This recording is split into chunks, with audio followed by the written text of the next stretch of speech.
আজকের ব্রেকফাস্টের মেনুতে আছে কিভাবে ছাড়াতে হয়। আর বাবা যে তরমুজ এনেছিল সেটাও আজকে খাওয়া হলো কিছুটা। আমরা সবাই বসে খাওয়া দাওয়া করছি। ও হ্যালো এভরিওয়ান, আমরা এখন বিকেলবেলা হাঁটতে ছুটতে বেরিয়েছি। আর ওকে এরকম বেল্ট দিয়েই বাইরে বার করতে হয়, তা না হলে বাইরে প্রচুর বাচ্চারা খেলা করে, এদিকে সব প্লেগ্রাউন্ড আছে, বাইরে বাচ্চারা খেলা করে তাদের গায়ের উপরে উঠে দেয়, ফলে অবজেকশন আসে। সেই কারণে প্রচন্ড দুরন্ত, দেখো শান্তি নেই ওর জীবনে। তো আমরা এখন হাঁটতে বেরিয়েছি সপরিবারে মিলে। গুড মর্নিং এভরিওয়ান, আজকে সকাল হয়ে গেছে। আর সকালবেলা উঠেই বাবা আর সুভাষিস মানে জামাই আর শ্বশুরমশাই দুজনেই একসাথে চলে গেছে দক্ষিণেশ্বর মন্দিরে পুজো দিতে। দুজনে চলে এসছে দক্ষিণেশ্বর থেকে পুজো দিয়ে, একই রকম পাঞ্জাবি পরে। আজকের ব্রেকফাস্টের মেনুতে আছে এরকম ফুলকো লুচি আর সবজি, সাথে বাবার আনা সেই মিষ্টি। আর এখানে বিয়াইকে মোচা খাওয়াবে বলে বাবা নিজের হাতে মোচা ছাড়াচ্ছে, সুনিপন হাতে। দেখে নিন কিভাবে মোচাটা ছাড়াতে হয়। আচ্ছা, একটা শুরু থেকে আমরা দেখবো কিভাবে ছাড়াতে হয়। আচ্ছা, এরকম করে নিতে হবে, তারপরে এই যে শক্ত এই ব্যাপারটা বার করে দিতে হবে, যেটা এই যে বার করে রেখেছে, এরকম সুন্দর করে সাজিয়ে রাখতে হবে। তোমার কত বছরের এক্সপিরিয়েন্স মোচা ছাড়ানো? ছাড়াতে ছাড়াতে ভুলেই গেছো কত বছর ধরে মোচা ছাড়াচ্ছ। বাই দ্য ওয়ে, এটাও কিন্তু মেডোকার্ডেরই মোচা, অসাধারণ সুন্দর একটা মোচা। এটাকে বোধহয় আর ছাড়াতে লাগবে না, তাই না? এটা একদম কুচি কুচি করে কেটে ফেললেই হয়ে যাবে। বুঝতে পারছো, মোচাটা ফ্রেশ মোচা। আজ যেহেতু শনিবার সমস্তটাই নিরামিষ হবে, তাই জন্য এখানে আছে লাল শাক, ডাল আর মেটুকাটের পনির আজকে রান্না হচ্ছে। আর বাবা যে তরমুজ এনেছিল সেটাও আজকে খাওয়া হলো কিছুটা। এবারে দেখো পনিরগুলোকে সুন্দর করে পিস করে এবারে ভেজে নেওয়া হচ্ছে। দেখো কত সুন্দর ভাজাটা হচ্ছে, একদম কড়াতে লেগে যাচ্ছে না। এছাড়া আছে আমাদের লাল শাক তো ভাজা হয়েই গেছে। আর আজকে দেখো আমাদের গোপু সোনা মিষ্টি খাচ্ছে। আজকে দাদু রানা বড় বড় মিষ্টি খাচ্ছে, তিন গোপাল ভাই বোনে মিলে। খেয়ে নাও, চটপট করে খেয়ে নাও তোমরা। পনিরটা আজকে রান্না করবে বললো আমার ননদ, ও দারুণ পনির রান্না করে, আগে একদিন করেছিল, ভীষণ ভালো খেতে হয়েছে। তো দেখো এখানে আলুটা চলছে ভাজা, তাতে পরিমাণ মতন নুন দিয়ে দেওয়া হলো, এবারে পরিমাণ মতন হলুদ দিয়ে এবারে ভালো করে ভাজতে হবে এটাকে। আর এই যে মশলাটা এর মধ্যে আছে আদা, টমেটো, লঙ্কা সমস্ত কিছু একসাথে দিয়ে এটা পেস্ট করা। এবারে কড়াইতে সুন্দর করে এটা দিয়ে দিতে হবে। পেস্ট করে রাখা মশলাটা এবারে দিয়ে দেওয়া হলো, দিয়ে সুন্দর করে এটাকে কষতে হবে। দেখে তো দারুণ লাগছে, আশা করি খেতেও অসাধারণ হবে। তোমরা কে কে এই পদ্ধতিতে পনির রান্না করো কমেন্ট করে জানিও, বা তোমরা কোন কোন রেসিপি অ্যাপ্লাই করো। এখানে দেখো মশলাটা কষতে কষতে তেল ছেড়ে দিয়েছে খুব সুন্দরভাবে। এবার একটু জিরে গুঁড়ো, একটু ধনে গুঁড়ো দিয়ে দেওয়া হলো, দিয়ে সুন্দর করে আর একটু নাড়তে হবে। নাড়ার পর একটু কষে গেলে জল দিতে হবে। আর এদিকে দেখো মোচা কাটাও কমপ্লিট প্রায় শাশুড়ি মায়ের।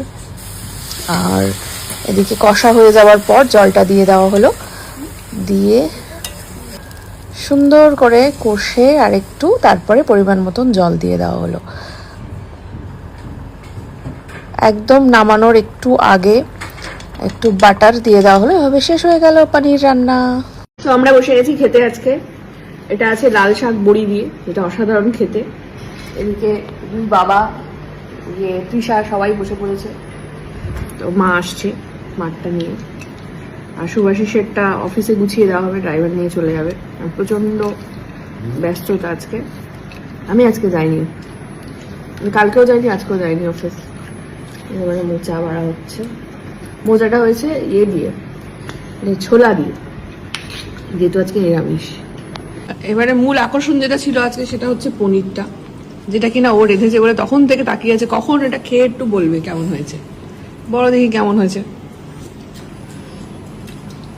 কেমন? খুবই ভালো হয়েছে। ঠিক আছে, এবার মা পুরো থালাটা নিয়ে চলে এসেছে, আর আমি খাচ্ছি এখন মোচাটা। মোচাটা দুর্দান্ত খেতে হওয়ার পেছনে রহস্য কি? তুমি ছাড়িয়েছো বলে না মা রান্না করেছে বলে? কোনটা কি মনে হচ্ছে তোমার বলো? বলে নাকি শাড়ি জীবনে রান্না যে করে তার উপরে নির্ভর করে না, ছাড়ানোটা কোনো ব্যাপার। তাই তুমি কি এটা ভয় বললে?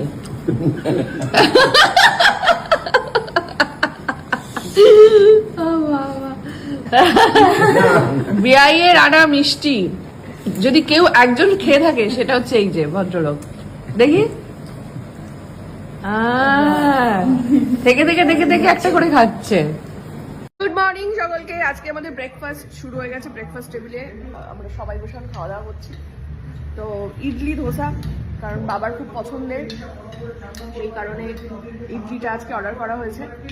সাথে আমি যেহেতু ধোসাটা বেশি পছন্দ করি সেই কারণে তোমার মশলা বাটার মশলা ধোসা। আমি একটা ইডলি অবশ্য টেস্ট করেছি, খুবই ভালো। ভালো খেতে তো বাবা? খুশি হয়েছ? আর সাথে লস্যি আছে প্রত্যেকের জন্য একটা করে। বাকিরা এখন ওঠেনি, দুজন ঘুম থেকে উঠবে। আপাতত যারা যারা উঠে গেছে তারা এখন খাওয়া দাওয়া চলছে। আর আজকে আমাদের স্পেশাল মেনু হতে চলেছে দুপুরে মাটন। মাটন মেটুঘাট থেকে অর্ডার করা হয়েছে, আসছে অন দ্য ওয়ে।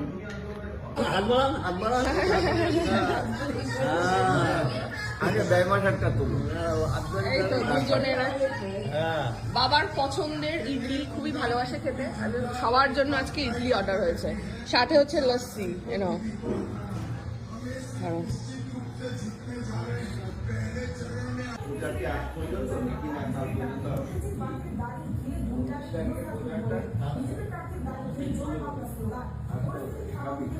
খাওয়াটা খুব ফার্স্ট ক্লাস। আচ্ছা, ফার্স্ট ক্লাস খাওয়া হয়েছে বলেছে বাবা। এই হলে যদি প্রতিদিন দেওয়া যায়, প্রতিদিন খেয়ে নেবে ইডলি? সাবাস। তাহলে এবার থেকে আমরা বাড়িতেই বানাবো ইডলি। আপাতত আমি ধোসাটা খাচ্ছি। দেখো অসাধারণ। তোমরা কারা কারা ইডলি ধোসা প্রেমী আছো বলো, কমেন্ট করো। মেডোঘাট থেকে সকাল সকাল আমি মাটন অর্ডার করে নিয়েছিলাম। দেখো 500 1 কেজি মাটন আমি অর্ডার করে নিয়েছি। কতটা ফ্রেশ দেখো, জিরো প্রিজারভেটিভ, একদম কেমিক্যালস ছাড়া চলে এসেছে মাটন। এছাড়াও মাটন রান্নার যেটা লাগবে অবশ্যই সেটা হলো পেঁয়াজ, আদা, রসুন, আলু আর তেল। বিশেষ করে আমাদের উড প্রেস অয়েল আর কোল্ড প্রেস অয়েলের যে মাস্টার্ড অয়েল আর রিফাইন অয়েল, সেই অয়েলটা আমি অর্ডার করে নিয়েছি পুরো রান্নাটার জন্য। এছাড়াও অর্ডার করেছি আমাদের মেডোঘাটের ঘি, একদম দেশি কাউ ঘি। এছাড়াও অর্ডার করেছি হলুদ, একদম পিওর ন্যাচারাল হলুদ। এবারে দেখো মাটনটা কতটা ফ্রেশ, তোমরা দেখলেই বুঝতে পারবে। ধোয়া হয়ে গেছে মাংসটা, এবারে কতটা ফ্রেশ দেখো। এবারে বাকি দুজন খেতে বসেছে, ইডলি ধোসা দুটো মিলে। মাটন হবে মাটন। সেই সাথীদি তাই গ্রাম থেকে আম এনেছে, কোন সুন্দর। এটা তো সেই আম বোধ হয়, কি আমটার নাম? সাতুল্লা। এ তো হিমসাগর মনে হচ্ছে। আচ্ছা, আমাদের হেল্পিং হ্যান্ড যাকে ছাড়া আমরা অচল। তোমাদের প্রচুর আম গাছ? 5টা? বাবা, 5টা ছিল, সামনের দিকে আরো 3-4টা ছিল, কেটে দিয়েছি। ও বাহ, খুব সুন্দর হয়েছে। কাজী লেবু এনে দিতাম, ভাত খাওয়ার লেবু এখনো মানে কাঁচা হয়ে আছে, অতটা ও ঠিক আছে, আবার পরের বার যখন যাবে তখন নিয়ে আসবে। ঠিক আছে। খুব সুন্দর হয়েছে, থ্যাংক ইউ।